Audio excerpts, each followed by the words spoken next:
Welcome to Echoes of the Past, where history's darkest secrets, forgotten crimes, and chilling mysteries reveal.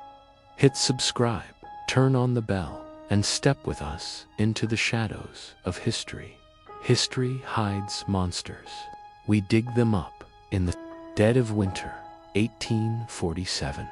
Something or someone came to the remote mountain town of Millbrook, Vermont, that would haunt the survivors for the rest of their lives. It wasn't a storm. It wasn't a sickness. It was a man. He called himself Samuel Hawthorne, but that name doesn't appear in any records before the night he stepped out of a blizzard that had already claimed 17 lives across Windham County. No birthplace, no family, no trail of where he'd been. He just appeared, as if the storm itself had carried him. At first, he seemed like a blessing. He spoke of distant lands beyond the mountains, places none of the townsfolk had ever seen. He had a doctor's touch to knowledge of illnesses, treatments no one else in Millbrook understood. In the weeks that followed, dozens survived. A deadly outbreak of winter fever because of him. People started to trust him. Some even admired him.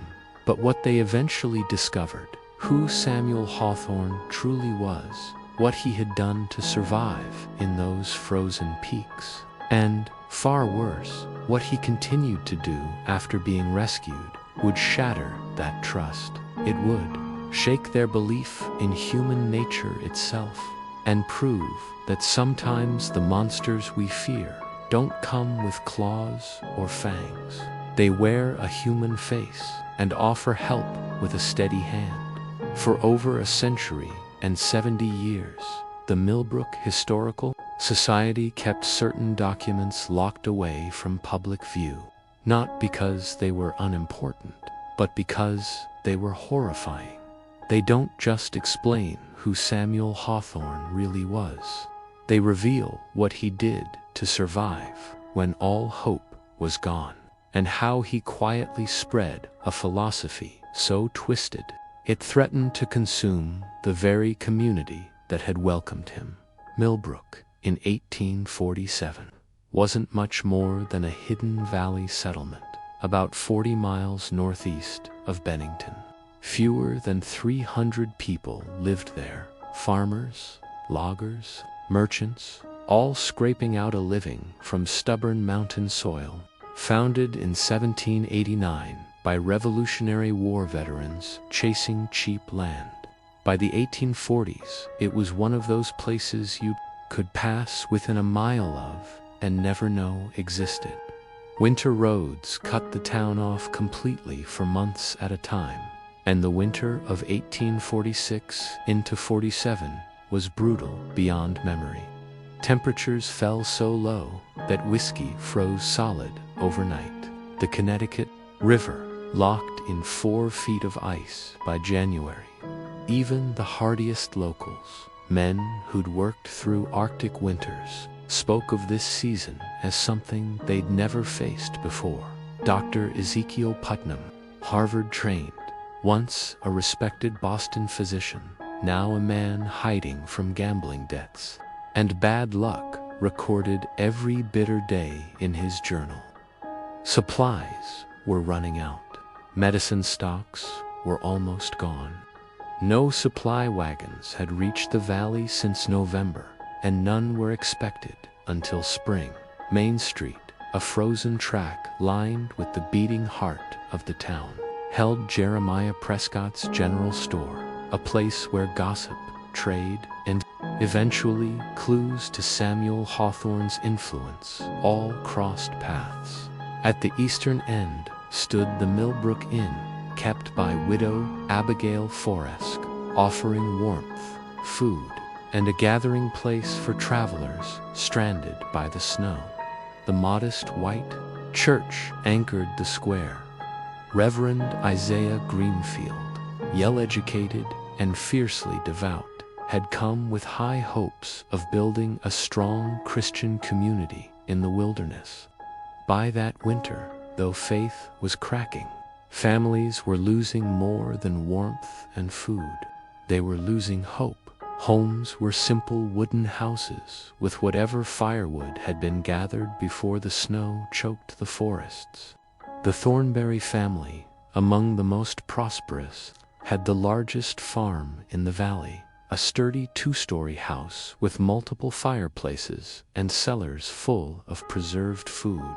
Thomas and Grace Thornberry lived there with their 3 children, Sarah, 12 and already helping with household work, Mary, 8 and endlessly curious, and young William, just 5, the pride of his mother's heart. But even families like theirs weren't untouched by hardship. By February, Millbrook had already buried 5 of its own. Henrik Bergstrom, the Norwegian logger, beloved for his wild tales of trolls and the northern lights, was found frozen in his cabin after his chimney collapsed in a January storm. Margaret Fairchild's baby had died of pneumonia despite every attempt by Dr. Putnam to save it, leaving her mute with grief. Food grew scarce, medical supplies ran dry, the cold was relentless, the roads were sealed shut. The entire valley waited not for rescue, but for endurance to hold out just a few weeks more. And then, through that endless storm, a man appeared. Samuel Hawthorne, a stranger, carrying both hope and horror in equal measure. He walked out of the blizzard, bringing knowledge, comfort, and something else the town wouldn't see for weeks to come, a darkness that didn't howl in the wind or hide in the trees, but sat quietly by the fire, smiled, and asked for trust. Before we go further into what the records reveal about Samuel Hawthorne and the winter that changed Millbrook forever, take a moment to like this video, share it with someone who loves true historical mysteries, and subscribe with the notification bell turned on. Stories like this dig deep into America's buried secrets, the kind that change the way we see both history and ourselves. By mid-February, Millbrook was fraying at the edges. The town's only doctor, Ezekiel Putnam, was running out of everything. His last bottles of laudanum and quinine nearly empty, his surgical tools worn and dull in ways that made even simple operations risky. People were whispering about the cursed winter, the way it clung to their valley like a burial shroud. A few of the old-timers were already talking in quiet, fearful tones about packing up and abandoning Millbrook when spring finally broke through, and into that desperate, cut-off world walked Samuel Hawthorne. He brought knowledge. He brought supplies. He brought hope that seemed almost too perfect. And, as the town would later learn, he brought something else entirely. February 18th, 1847. That date is burned into the memory of every family who survived what came next. It's in Dr. Putnam's medical journals. It's in at least half a dozen personal diaries from that winter, that night. Young Timothy Prescott, just 14, son of the general store owner, was the first to see him. Timothy had gone to check for ice damage on the back windows of the store when, through the raging blizzard, he saw it, a figure, a lone silhouette, staggering down the mountain path in a storm that had already dropped 3 feet of new snow since sunrise. At first, he thought it was a trick of the eyes, a ghost born from staring too long into swirling white. But as the shape moved closer, it sharpened into something unmistakable, a man. But this man didn't wander the way most lost travelers did in a blizzard. He didn't stagger aimlessly, didn't slow down, didn't falter. He moved with purpose. like someone following a map no one else could see. Timothy ran for his father. Within minutes, half the men in town had gathered at the store, pressing their faces to the frosted windows, watching this stranger descend through weather that should have killed him, and what they saw didn't make sense. He walked upright, against winds so fierce they were bending trees sideways, his pace steady, unhurried, like he was out for an evening stroll on a pleasant spring night, not cutting through a storm that had already claimed lives that winter. When Samuel Hawthorne finally reached them, he looked like a man standing at death's door, but somehow untouched by it. His clothes were strange. His long coat or cloak looked like animal hide, but none of the local hunters or farmers recognized the treatment. Thick, almost armor-like, snow sliding off it instead of soaking in. Beneath that were layers of a tightly woven fabric that caught the light in a way that seemed almost metallic. But it was his boots that made the biggest stir. They left odd, deep tracks in the snow, a geometric pattern of studs or spikes that no one had ever seen before. Dr. Putnam would later sketch them in his journal, writing that they didn't match any footwear made in New England or anywhere in Europe he'd heard of. Everything about them suggested design for brutal conditions, and knowledge far beyond what Hawthorne claimed about his simple mountain homeland. And yet, his condition was the strangest thing of all. Here was a man who, by his own story, had spent days, maybe weeks, wandering through the killing blizzard. And yet, no frostbite, not a finger or toe blackened. His cheeks were cold and ruddy, yes, but his hands were strong, his movement fluid, his speech clear. Dr. Putnam examined him top to bottom, astonished. The only conclusion the doctor could reach was that this man hadn't been nearly as exposed as he claimed, that somewhere, somehow, he'd had shelter and supplies he wasn't talking about. Physically, Hawthorne was imposing, tall, over 6 feet, lean but powerful, with shoulders that spoke of years of heavy labor and legs that looked built for long, brutal travel.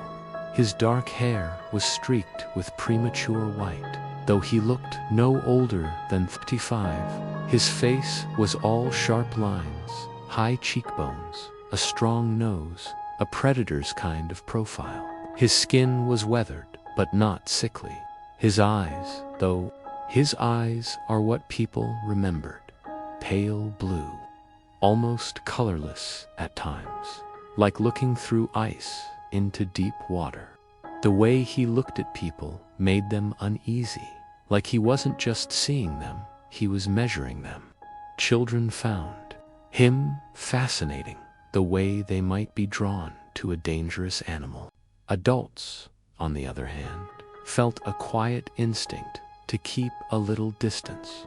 Several townsfolk would later write that Hawthorne seemed to be cataloging everything, memorizing homes, routines, relationships, even the unspoken pecking orders in their little town. When he spoke, his English was perfect, but the accent, nobody could place it. Not quite British, though it brushed up against it. Not German, not Scandinavian, though echoes of both were there. Dr. Putnam, a man who'd traveled more than most, described it as an accent that borrowed from many places, yet belonged to none. His vocabulary was polished, educated, though now and then he'd use a word or phrase no one recognized, like he'd pulled it out of some older version of English that no longer lived in anyone's mouth. And when he finally shared his story, it was both captivating and deeply unsettling. He claimed he came from beyond the great peaks, from valleys where the sun shone differently, where the seasons moved according to older rhythms. When pressed for details, he grew vague, talking about my people and the homeland across the white fields, where the old ways still guide the wise. And in that snow-choked, starving little town, cut off from the world, desperate for hope, nobody quite knew whether to believe him or fear him. Ever wonder what happens when a town, already starving, freezing, and terrified, welcomes the wrong kind of savior? That's exactly what Millbrook, Vermont, did in the winter of 1847. Samuel Hawthorne didn't just walk in out of the storm. He walked in carrying a story. A story about a people who didn't fight nature, but learned to live with its teeth. He talked about survival, not as a battle, but as a dance, a brutal, necessary rhythm of taking and giving that civilized minds didn't want to hear. Kids couldn't get enough of him. They'd sit wide-eyed, soaking in every tale of distant valleys and strange customs. Adults, though, they couldn't quite say why, but something about him set their nerves on edge. Maybe it was the way he moved, always precise, always watching. Maybe it was those pale eyes, not looking at you so much as through you. Whatever it was, it triggered something primal, a warning bell no one could name. But what unsettled the town most wasn't his stories. It was what he brought with him. He carried a leather satchel, same odd weatherproof material as his cloak. He never let it out of his sight. Said it held his medicines and tools of survival. At first, it sounded like a blessing. Later, it would become the stuff of nightmares. That first night at the Millbrook in Hawthorne, sat by the fire with a mug of Widow Forrest's strongest coffee, when young Sarah Thornberry started coughing, a deep, rattling hack that had Dr. Putnam worried about consumption. Hawthorne leaned in, listened carefully, and made a diagnosis on the spot. Not consumption, he said. Smoke sickness. From bad chimneys, poorly vented fires. From his mysterious bag, he pulled a tiny glass vial, dark liquid, smelled of pine and something else, sweet, strange, unplaceable. 3 drops in warm water, he instructed. By the time Sarah went to bed, the cough had quieted. By morning, she could breathe like nothing had ever been wrong. Word spread faster than the wind outside. By sundown the next day, half the town was lined up outside the inn, each with some ache, fever, or cough they hoped the stranger could fix, and he did, within days.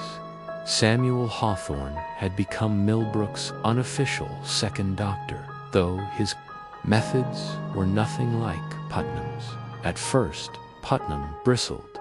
He didn't trust anyone practicing medicine without formal training. But even he couldn't argue with the results. Hawthorne could diagnose by sight alone things that had puzzled Putnam for weeks. He somehow found herbs buried under feet of snow. His treatments worked, sometimes shockingly fast. When little Sarah Thornberry fell ill again, this time with something Putnam feared was consumption, the same disease that had killed 3 in town the previous winter. Hawthorne brewed a concoction unlike anything anyone had seen. Roots boiled together with what he claimed was preserved mountain game, prepared according to the old traditions of my people.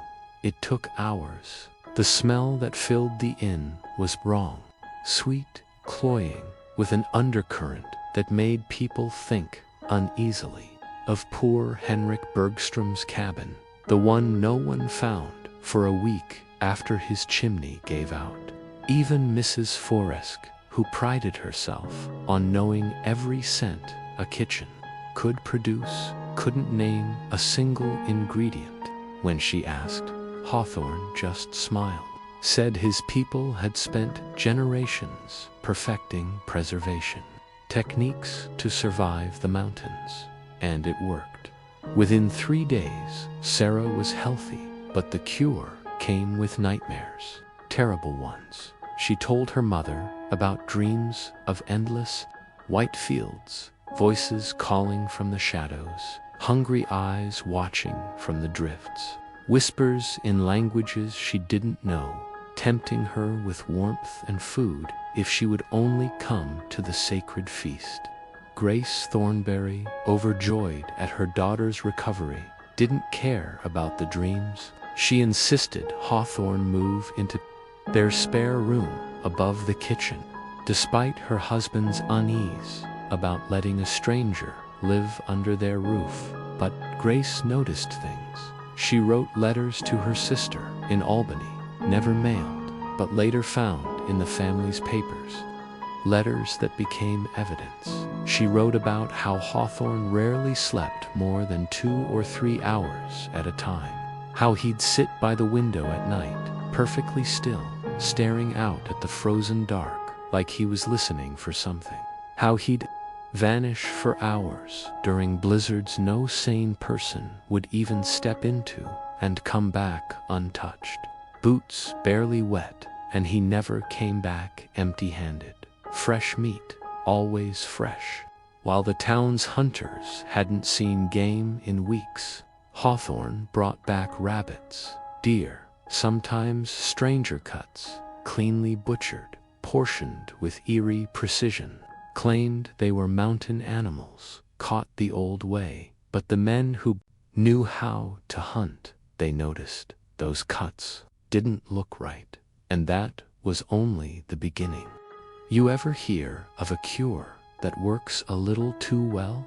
That's what Millbrook was dealing with. At first, Samuel Hawthorne was a miracle worker. Then people started to notice little things that didn't add up. The game he brought back from the mountains, it looked wrong. The bones weren't shaped like rabbit or deer. The meat had a texture no hunter in town recognized. And the color, off, not spoiled. Wrong. Dr. Putnam, who actually knew anatomy, got suspicious. One night, while examining a portion of meat Hawthorne had used in a medicine, he froze. The fibers, the shape, it didn't look like any animal he'd studied. It looked human. When he confronted Hawthorne, the stranger didn't deny it. He laughed, not nervously amused. Doctor, he said, smiling that unsettling smile, you've got to understand.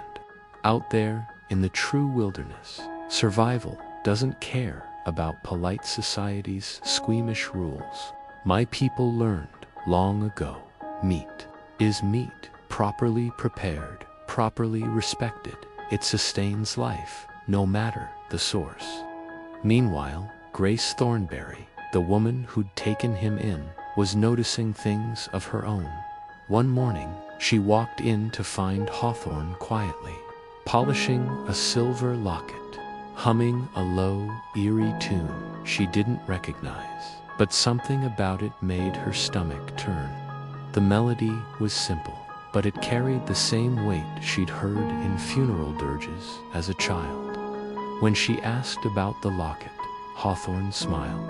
Again, it belonged to a dear friend who couldn't make the journey, he said softly, but her spirit travels with me still.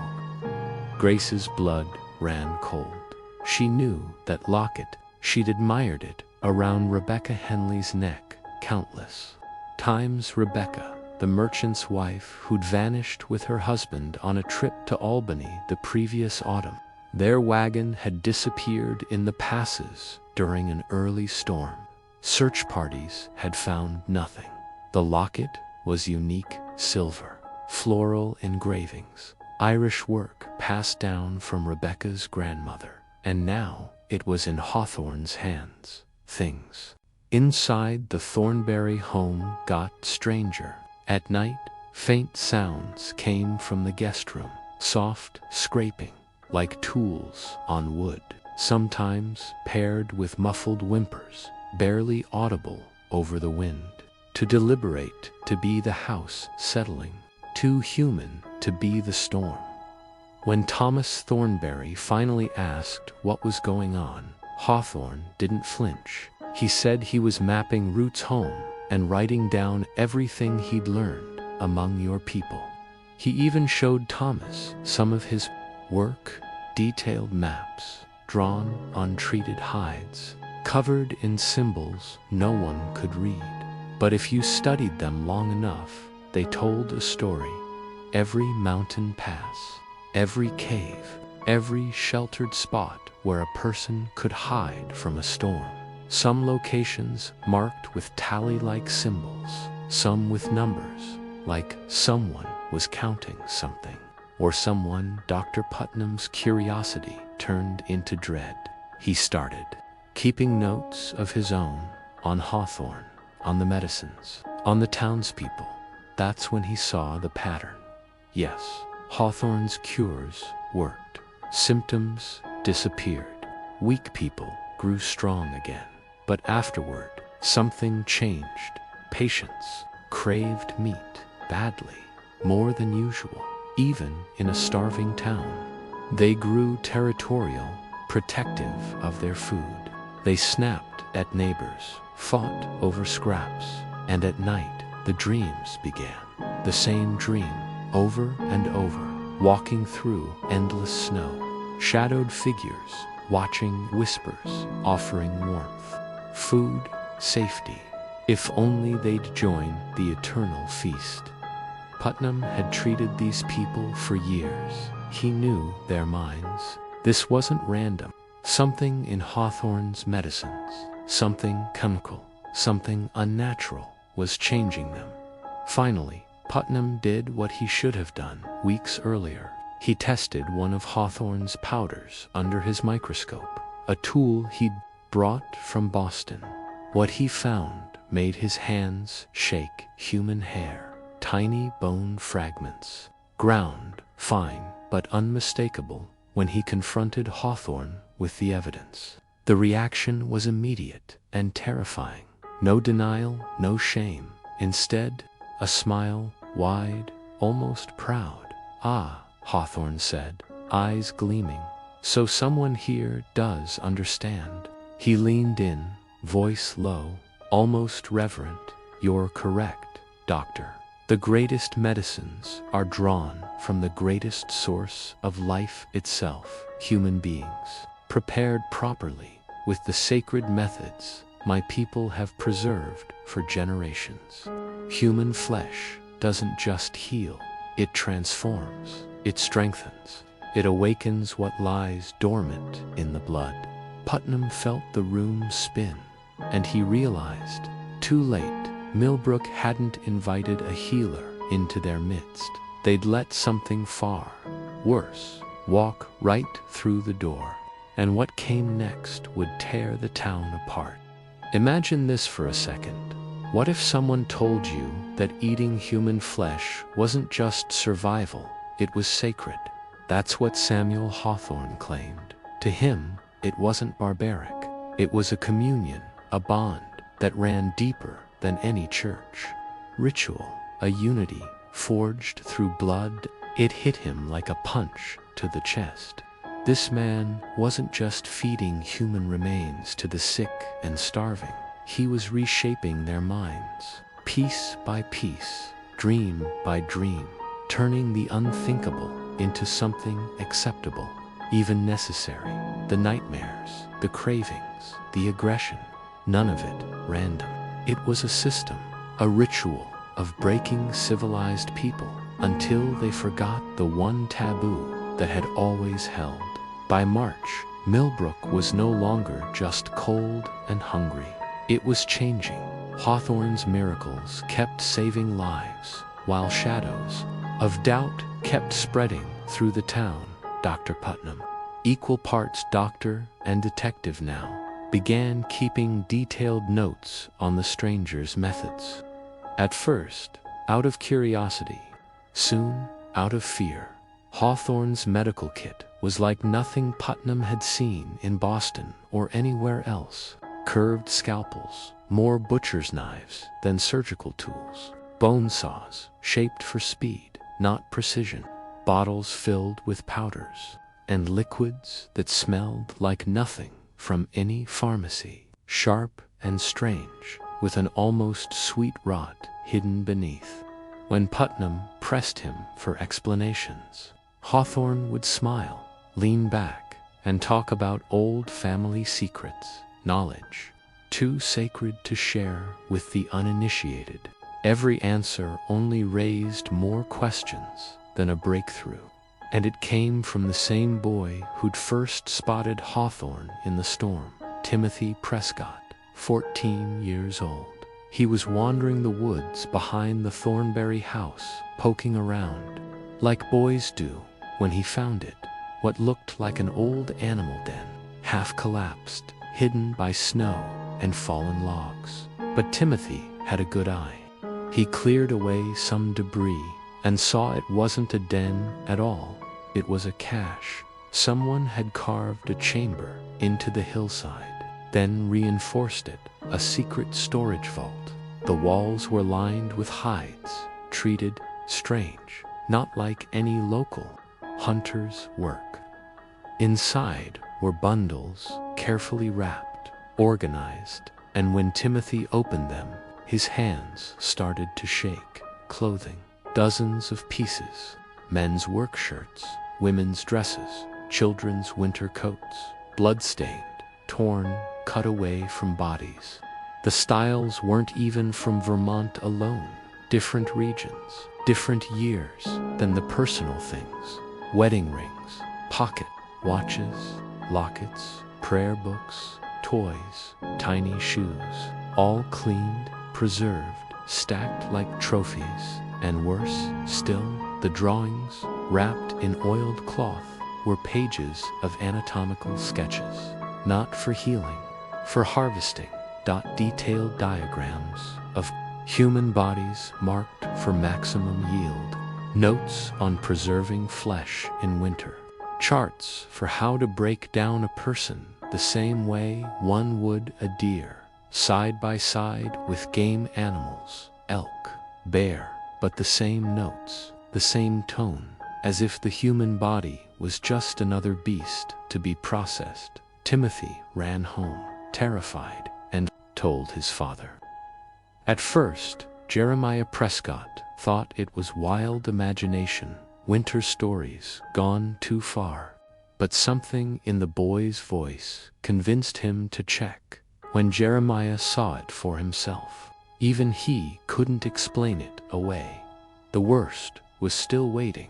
A journal, neat handwriting, dates going back 3 years, page after page, describing expeditions, encounters, resource management, clinical, cold. It wasn't hunting, it was hunting people. The journal described how to identify vulnerable families on mountain passes, how to approach as a rescuer, gain trust, isolate, kill, process, preserve, move on. It was a blueprint, a confession, a record of every horrifying step. Millbrook had welcomed a healer, but what they'd let in was a predator with a plan, and the plan wasn't finished. Ever wonder what kind of evil hides in plain sight? Smiling, shaking hands, saving lives.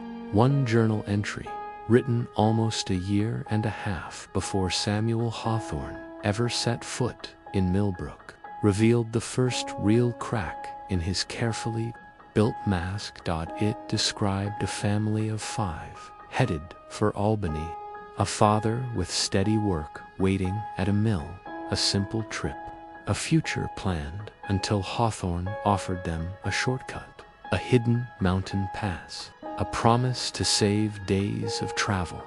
But the storm wasn't an accident. The pass wasn't safe.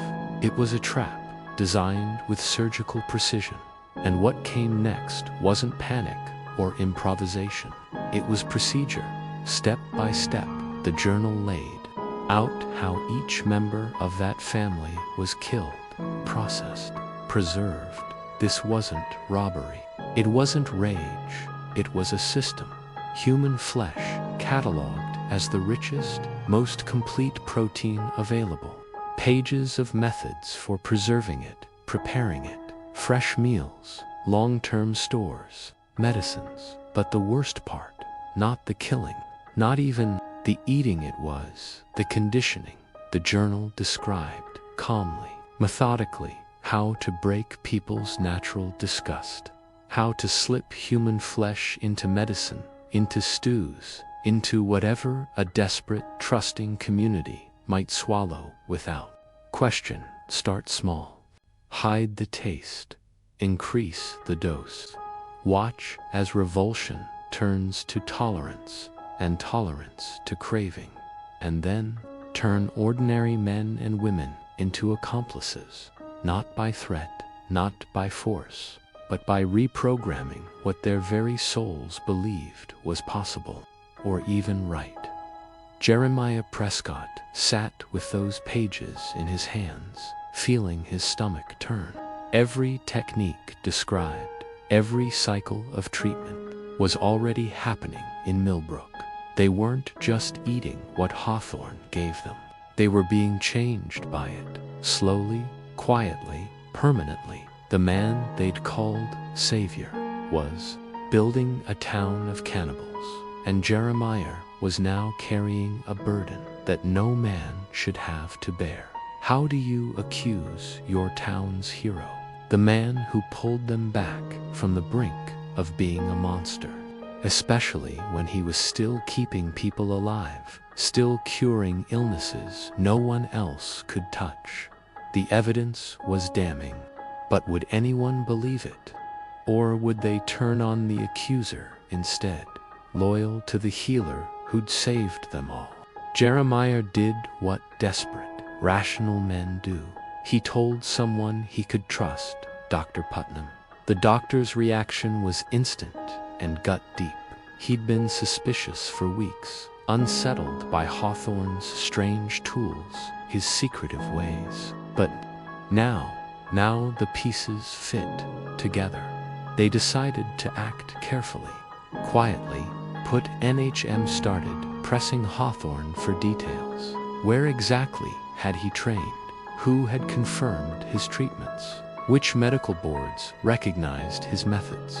Hawthorne danced around every question, filling the air with vague stories about masters in distant lands, traditions outsiders could never understand. But when Putnam suggested they document the techniques, publish them, share the miracle with the wider world, Hawthorne's calm cracked touch. He grew tense, protective, almost angry. No, he insisted. The knowledge isn't meant for outsiders. Without the right preparation, it could do great harm. Meanwhile, Jeremiah was following a darker trail. He started looking into missing persons, talking to merchants, travelers, anyone who knew the mountain roads, and what he found: families gone without a trace, hunting parties never coming back, wagons discovered abandoned in the snow, campsites left mid-meal as if something had ripped the people away without warning, not just in Millbrook, not just this winter, but stretching back years. 4 years of disappearances in the surrounding region, always in the winter, always in remote places, always with no bodies found until long after the trail went cold. And worse, this wasn't random. It was a pattern.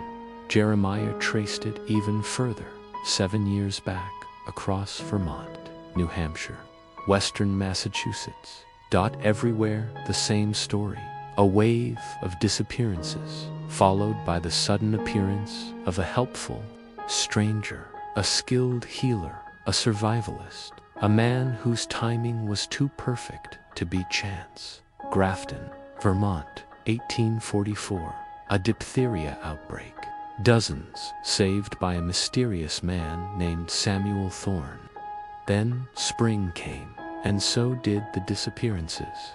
Families moving away, never heard from again. North Conway, New Hampshire, 1845. A brutal winter, food shortages. A man calling himself Samuel Blackthorne, providing miraculous aid until questions started. Then he vanished, right along, with several townsfolk, different names, different towns, same man, same pattern, and now Milbrook.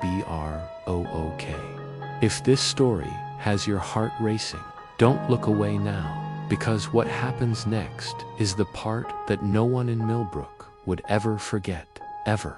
Wonder how an entire town can lose its soul, piece by piece, without anyone realizing until it's far too late. By now, Prescott and Putnam had uncovered enough to chill anyone's blood. But what they were about to learn would prove Hawthorne wasn't just dangerous, he was systematic. The pattern was always the same. He'd arrive in a crisis, win trust with miraculous treatments, slip in strange medicines, new rituals, a little at a time. Then one of two things. Either he'd reshape the community into something unrecognizable, or wipe the slate clean and vanish to start over somewhere else. While Prescott hunted old records, Dr. Putnam turned his attention to Hawthorne's medicines, and what he found made his stomach turn. The vials didn't just hold human tissue, they held pieces of multiple people. This wasn't a few desperate acts, this was a supply chain, and the worst part, the compounds were addictive, not just physically, chemically, psychologically. They rewired the brain, made people crave more, made them trust the source, lowered their defenses. Step by step, they became willing to accept, even defend, whatever the man providing the cure told them to do. The miraculous recoveries weren't miracles at all, they were programming. So Putnam finally confronted Hawthorne, and Hawthorne didn't deny it. In fact, he looked almost relieved. "You don't understand survival," he said, eyes flat and cold. "When death is close enough to taste, those polite little taboos you cling to, they're luxuries. The body gives what the body needs, if you've got the will to take it." And then he lectured like a teacher addressing a class. Almost proud, civilized society, built rules for people who've never felt true hunger, he said. Winter strips those rules away. When the snow keeps falling and the food's gone, it's not morality that keeps you alive. It's knowing what to eat and what not to waste. Putnam left that meeting shaken to the bone. Samuel Hawthorne wasn't just a murderer. He wasn't just a cannibal. He was an architect of monsters. And Millbrook was already under construction. The changes in town accelerated. People woke in the night, ravenous for meat, any meat, cooked or raw. Children's games grew violent, disturbingly detailed. Little butcher shops acted out in play. Neighbors began hoarding keepsakes from the dead wedding rings. Lockets, bits of hair, not with sadness, but with a strange, possessive hunger in their eyes. And then came the traveler, a man lost in a March snowstorm, seeking help, shelter, safety. But when he stumbled into Millbrook, the townspeople didn't greet him with relief. They watched him, quiet, calculating. Dr. Putnam wrote in his journal. They looked at him the way a wolf looks at a deer. The breaking point came from a farmhouse, not a lab. Grace Thornberry's youngest, Mary, just 8 years old, fell violently, terrifyingly into the hunger. She couldn't get enough meat, raw, preferably. She dreamed of hungry people in the snow who wanted to teach her the old ways. One night, Grace found her in the cellar, crouched over salted pork, tearing at it with her teeth, her face smeared with blood and grease. When Grace tried to stop her, Mary didn't cry. She growled, a low animal sound. Her eyes, pale, wild, glinted like hawthorns. And then she spoke. "The teacher says we must eat what the mountain gives," she whispered, licking her fingers, and that the old people were wrong to waste food just because it walked on 2 legs. Grace felt the floor drop out from under her. Her daughter wasn't just sick. She'd been taught, conditioned, converted. And it wasn't just Mary. It was happening across Millbrook that same night. Thomas Thornberry went to the barn and found Hawthorne there, alone, by candlelight. The healer wasn't mixing medicine. He was carving. A large slab of pale flesh stretched across the workbench, fine-grained, blood-drained, carefully prepared, not pork, not venison, human. Thomas knew it instantly, and in that moment the truth was no longer a theory. It was standing. In front of him, a predator in a doctor's coat, feeding his town, piece by piece, to itself. "Fifth, you're still with me. You know this story is about to hit its darkest turn yet." Imagine walking into your own barn and finding a man carving up human flesh like it was just another slaughtered pig. That's exactly what Thomas Thornberry saw. Samuel Hawthorne stood there under dim candlelight, working with cold, methodical precision.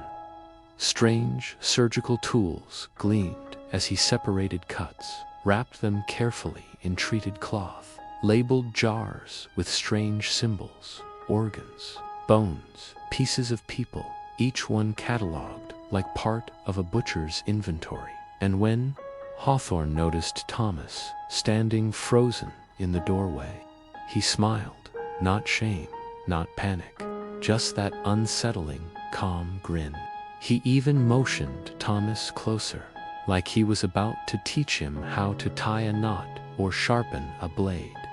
"Thomas," he said, voice smooth, almost welcoming, perfect timing. "Someone in the family ought to learn how this works.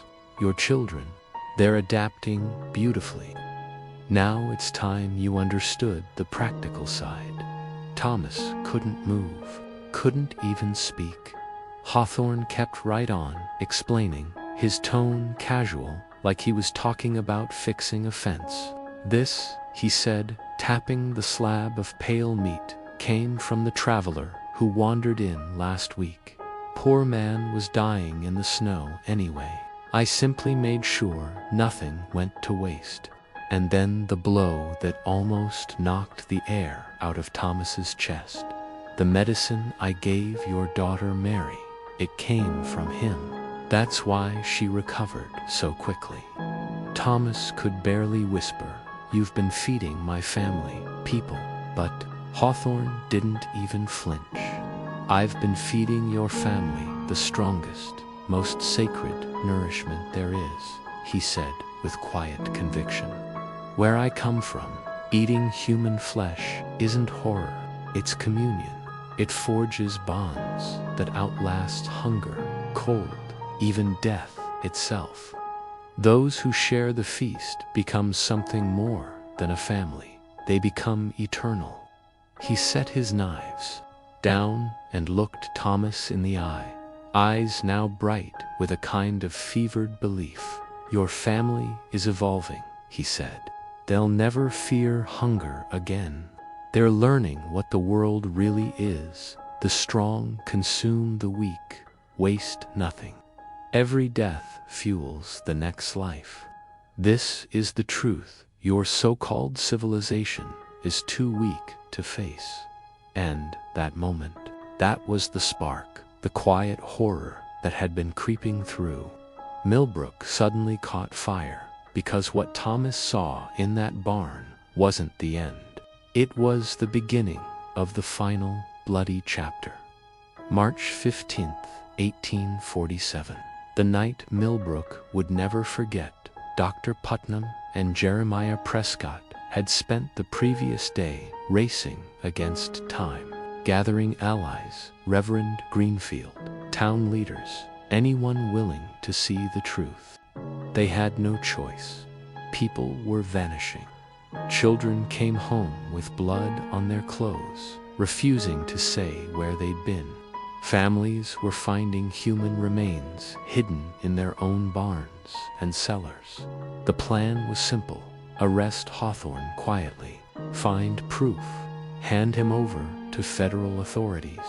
But Hawthorne had been one step ahead all along that night. 6 men, Putnam, Prescott, Greenfield, Thornberry, innkeeper Joshua Fariski, Abigail's brother-in-law, just arrived from Bennington, and Constable Marcus Hartwell approached the Thornberry home. What they found still haunts Millbrook's history. The house was lit with dozens of flickering candles, shadows dancing across every wall like they were alive. And yet, silence. Not the quiet of a sleeping home, but the heavy, waiting kind. Then they heard it, a low sound, neither song nor prayer, somewhere between chanting and the rhythm of a heartbeat. Thomas Thornberry answered the door, but the man who stood there wasn't Thomas anymore. His eyes were wrong, vacant, hungry, predatory. His smile stretched too wide, teeth sharper than they should have been. His movements were smooth, deliberate, animal. Behind him, Grace Thornberry stood barefoot in the hallway. Blood stained her hands. Her dress was ripped, filthy. Her face carried a calm, blissful expression, the kind that somehow terrified more than madness ever could. "Samuel has been teaching us true survival," Thomas said, voice flat, carrying Hawthorne's eerie cadence, as if he'd memorized every word. "The communion that binds us in winter, the sacred responsibility of knowing what sustenance truly means. Would you like to learn?" Dr. Putnam didn't wait for permission. He shoved past Thomas, desperate to understand, desperate to save. What might still be saved, what he found inside, would haunt him for the rest of his days. If this story has you chilled to the bone, stay with me. You won't believe how this ends. Ever walk into a room and instantly know you've stepped into something you were never meant to see? That's what Dr. Putnam felt the second he crossed the threshold of the Thornberry house. It wasn't a home anymore. It was a nightmare dressed up like a ritual. The furniture had been pushed aside, rearranged into a perfect circle around what used to be the family dining table, now a crude altar. Candles flickered in every corner, throwing long, trembling shadows across walls that seemed to hold their breath, and seated in that circle were the Thornberrys: Grace, 12-year-old Sarah, 8-year-old Mary, 5-year-old William, along with neighbors who should have been safe in their own beds. All of them sat perfectly still, eyes empty, faces blank, except for that faint, hungry gleam Putnam had learned to fear at the center. Kneeling beside the blood-soaked tablecloth was Samuel Hawthorne. At first glance, the body on the table might have been livestock, butchered, organized, labeled. But as Putnam's eyes adjusted to the candlelight, his stomach turned.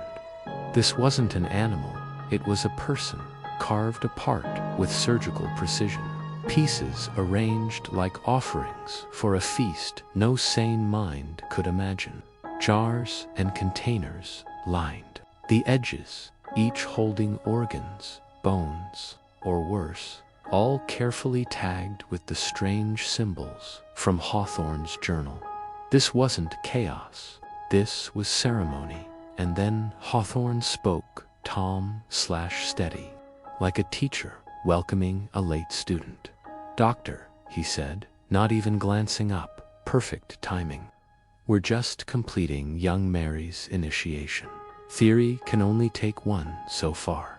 To truly understand survival, one must taste it. He rose slowly, surgical tools glinting in the low light, looking less like a man and more like some priest of an ancient, forbidden faith. The families you thought lost to the mountains, he continued, didn't starve, didn't freeze. They gave themselves to something greater. They became the fuel for lives more useful, more capable than their own.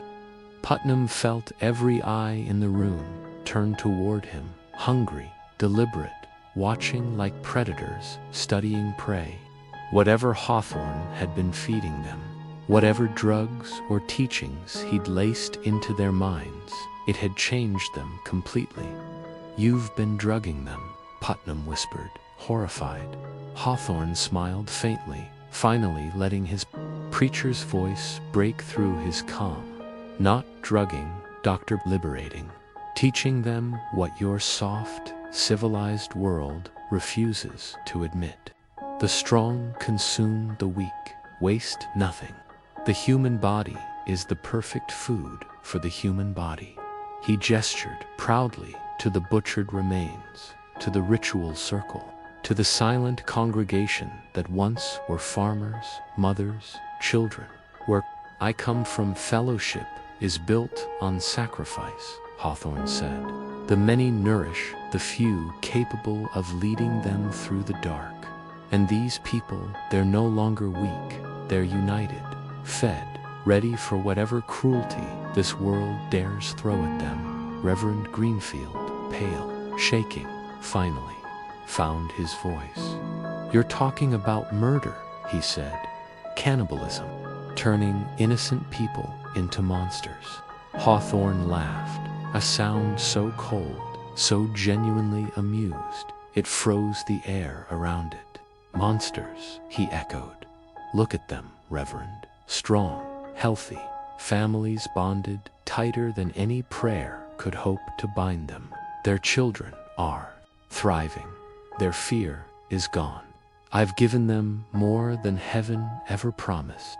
I've given them the truth." And that's when everything shattered. The converts moved as one, no hesitation, no words, just a blur of savage coordination. Thomas Thornberry lunged first, his calloused hands now claws, raking across Constable Hartwell's face before the man could even reach his weapon.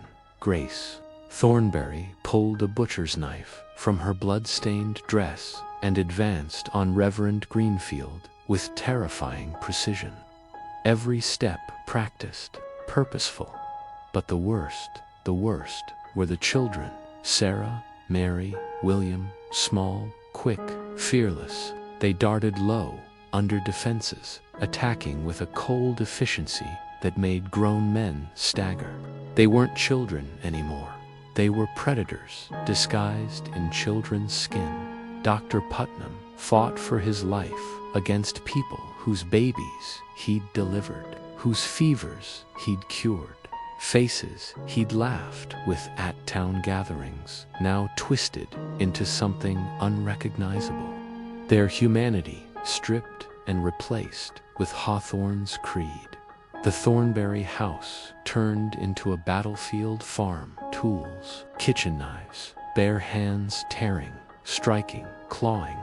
And the worst part wasn't the blood or the screams. It was the knowledge that they weren't fighting for life. They were fighting for belief. Sometimes the fight isn't just for survival. It's for the soul of an entire town. That's exactly what happened in Millbrook, while the town's leaders fought like men who knew losing meant more than death. It meant the destruction of everything they held sacred. The nightmare only deepened.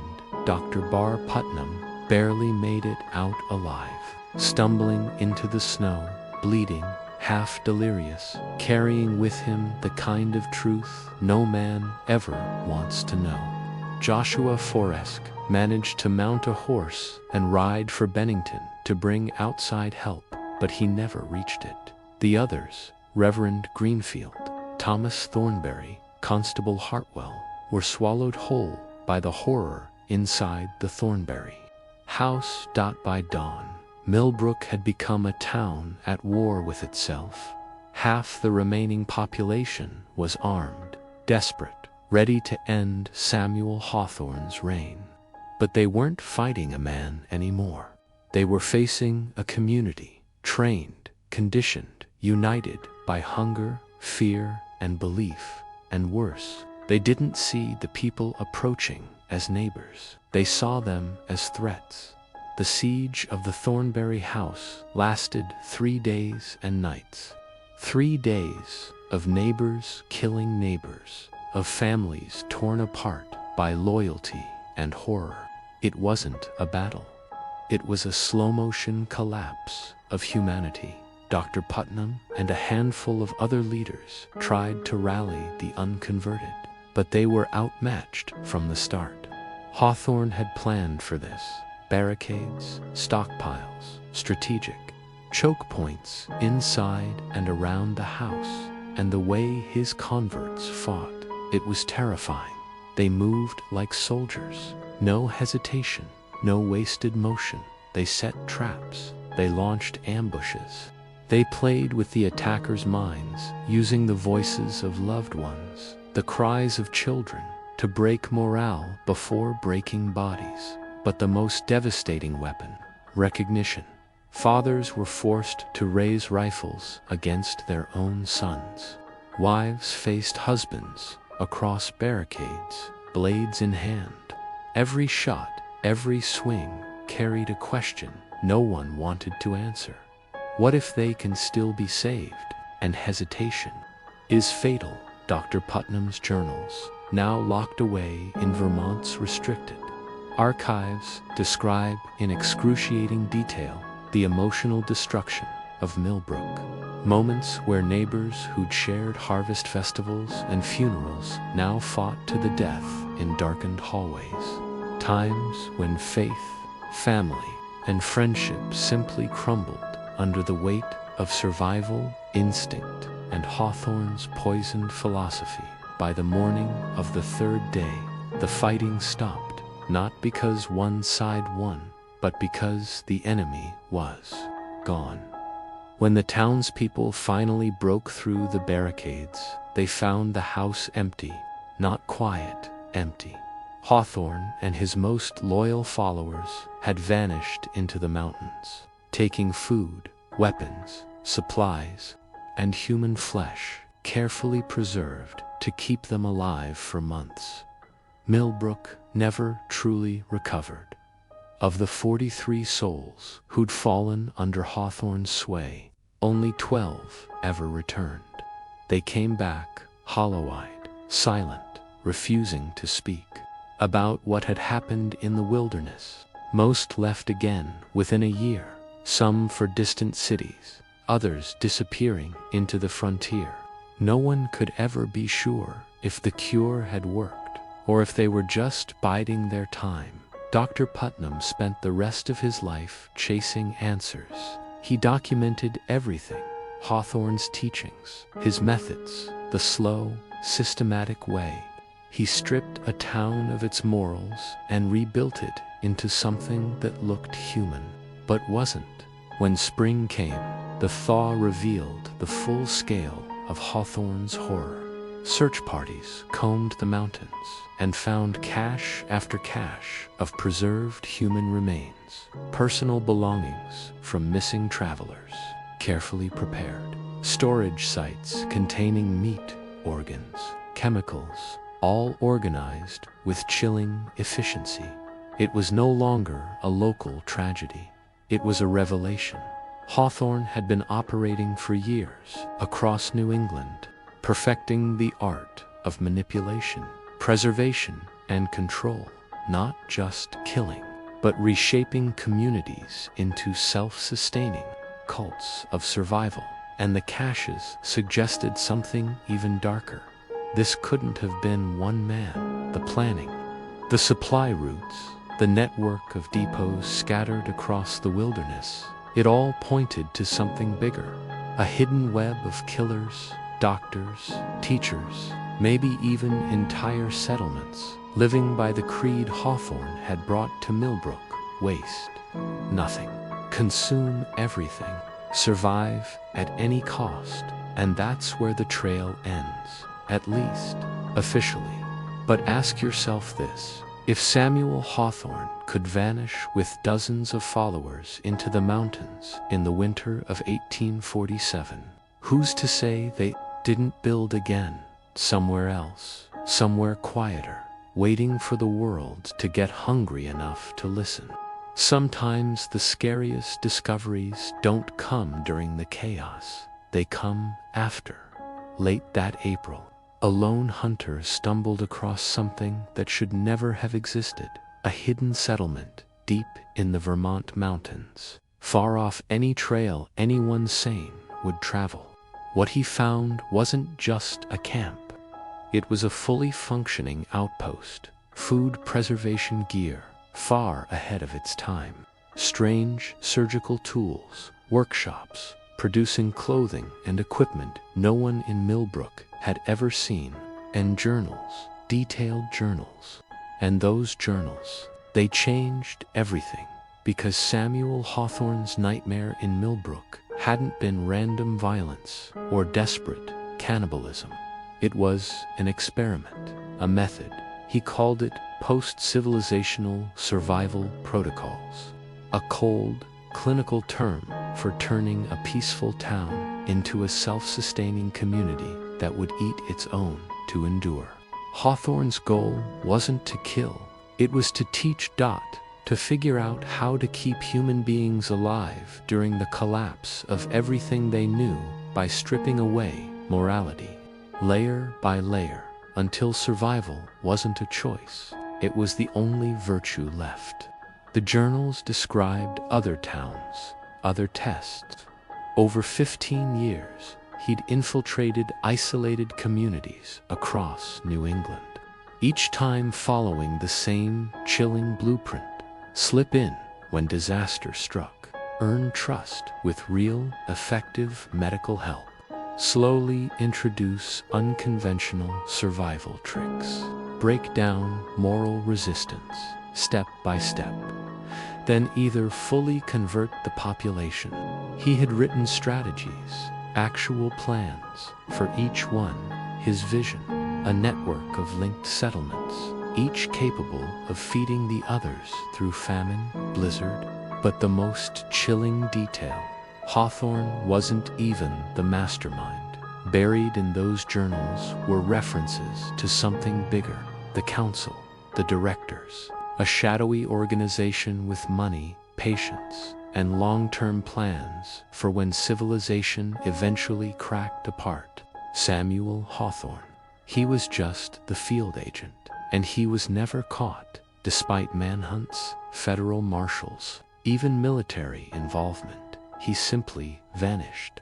Some believed he'd died in the mountains. Others were certain he'd started over somewhere new, wearing a different name, repeating the cycle in towns that didn't know they were already being tested. And then reports began.